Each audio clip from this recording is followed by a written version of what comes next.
Just wanted to make a quick video here on accelerometers and one of their really good use cases in automotive diagnostics. This accelerometer was designed by a guy that runs the Gadgets Playlist YouTube channel.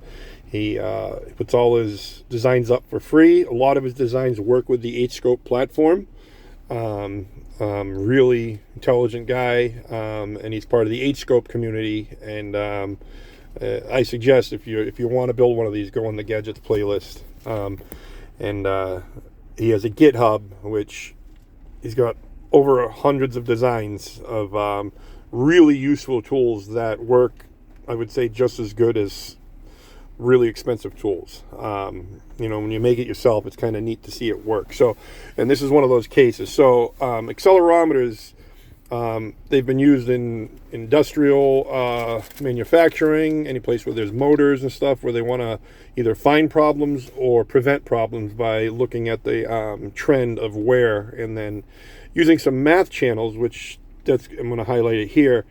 You can zone in down to what type of bearing and what type of failure in the bearing, if it's a race issue or whatever, because if we know the RPM of the machine and all the ratios, we can, and there's ratios in that bearing race and all that, we can calculate where the problem lies. And HSACCEL really helps in this application. So right now, probably wouldn't understand this, but all an accelerometer really does is I have 3 axes, and if I tap my shifter, you can see the green is the amplitude of the green is a little higher. Well, because I have 3 different axes, X, Y, and Z.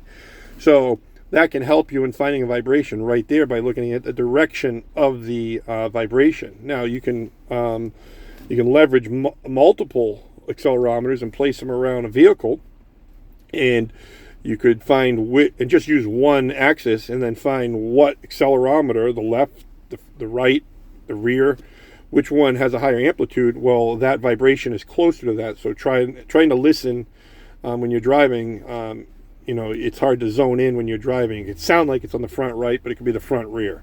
So he designed a magnetic base, so this can just clip right on. It's wireless, and then you can drive around and look and see what one is louder, and then you can move them around and then target right in. And then even if you're on like a control arm, you can go closer to a ball joint or whatever.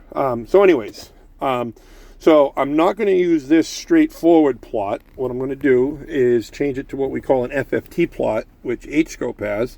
And the FFT basically shows all the makeup of the signal. Some sine waves and some you can have multiple frequencies in a sine wave. So we can use this in power quality diagnostics in my field. We can look at harmonics, so we know we have 60 hertz. But if we have any machines creating harmonics, we want our highest peak, what we call the fundamental, to be at 60 hertz. And then we don't want odd harmonics. So we have harmonic. Martin's put really good things in here. So say I had a 60 hertz peak, I could line that up. And then all these are the harmonics would be the harmonics for 60. So let me line that up on 60. So you get your 120, your 180, and you want to look for your dB level of your peaks, and you can calculate what we call harmonic distortion.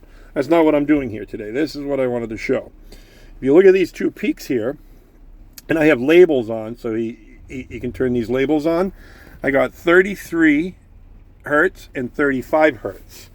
I'm running about 625 to 650 RPMs, and I've been feeling a vibration on this vehicle. This is the whole point of the story here. It's more in the colder weather, and it's a slight vibration that I'm feeling. And especially like headlights and stuff turn on, or making it worse. So it's very minimal, but I can feel it. I drive this every day. Well, so I have at 600 RPMs or 6 to 650 RPMs, I have these 2 peaks, which we can take the frequency. So if we take the RPM and divide, that's revolutions per minute, but hertz are per second. we can divide that by 60, and we can the frequency is about 10 hertz.